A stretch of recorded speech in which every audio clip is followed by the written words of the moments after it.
Друзья, всем привет! Меня зовут Александр Цариков. Сегодня сделаю небольшой обзор ушного мониторинга. Это наушники KZ, китайский бренд, достаточно сейчас популярные. Вот. У меня есть две модели, 10 Pro и AS16. Десятки вот так выглядят, они поменьше. У меня к ним USB гарнитура. Отдельно можете докупать любые провода, но вот с таким разъемом, с двухпиновым. Вот. И AS16, они побольше, у них 8 балансных драйвера, а у этих 5. То есть 8-драйверные и 5-драйверные. Ну типа там какие-то гибридные называются еще. Вот.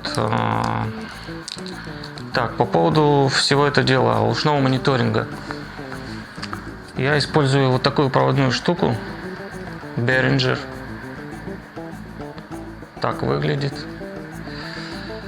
Вот, она на батарейке, активная, и моно, и стерео. Это очень такой бюджетный вариант ушного мониторинга. Если в принципе, если вы аудиофил или у вас много денег, там $2000, вы можете купить себе очень дорогие заливные ушные мониторы, и вопрос тогда будет вообще закрыт. Вот. Но если у вас очень скромный бюджет, так как было в моем случае, очень скромный, тогда вы можете купить вот такие наушники, очень бюджетные. Десятки стоят, 10 Pro модель стоит около 3000 на AliExpress, а S16 стоит что-то около 6000. Вот.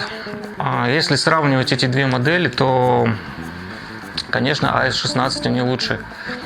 У них гораздо шире звук, ну и драйверов больше, низ гораздо глубже, и вообще в мониторинге они себя проявляют гораздо лучше. На сцене у них лучше звукоизоляция, и из-за этого звук в них достаточно собранный. Вот. Если просто слушать музыку, то в принципе десятки тоже играют, ну так, неплохо.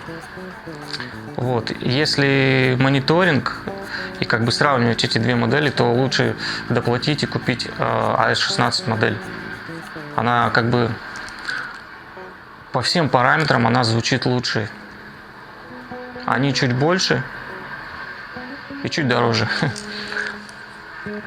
Так, мы сравнивали эти наушники с шурами 215 и с какими-то из 320 или какие там следующие. Вот. И модель от KZ оказалось, что она звучит лучше. Вот, но стоит гораздо дешевле.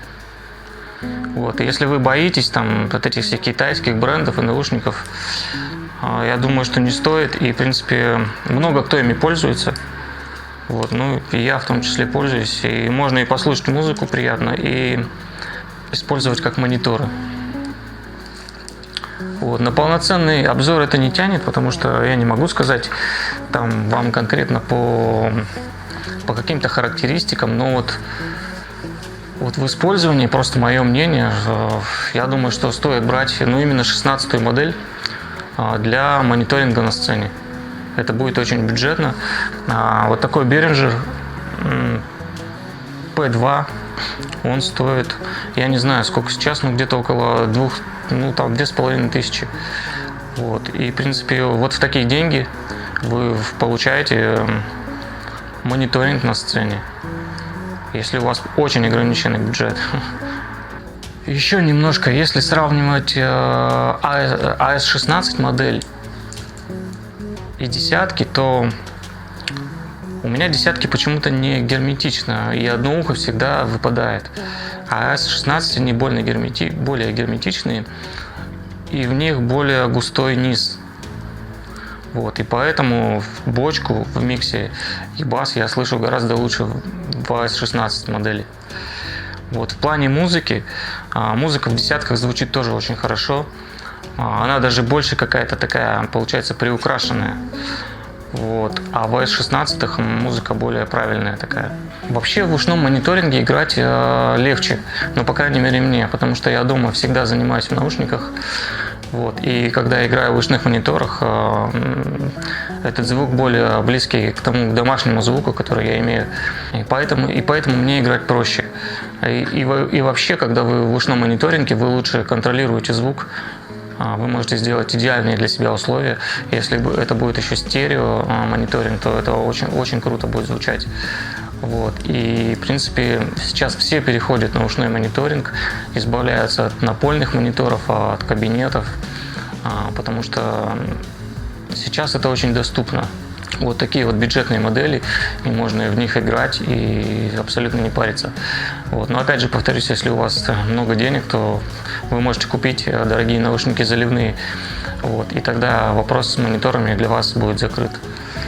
Вот. Надеюсь, вам это видео окажется полезным. Просто многие спрашивали, какие у меня мониторы, и как я использую ушной мониторинг. Вот, ребята, на сегодня все. Извините, что без бас-гитары ничего не играю, но скоро будет обязательно видео, где я буду играть. Подписывайтесь на мой канал. Меня зовут Александр Цариков. Всем пока.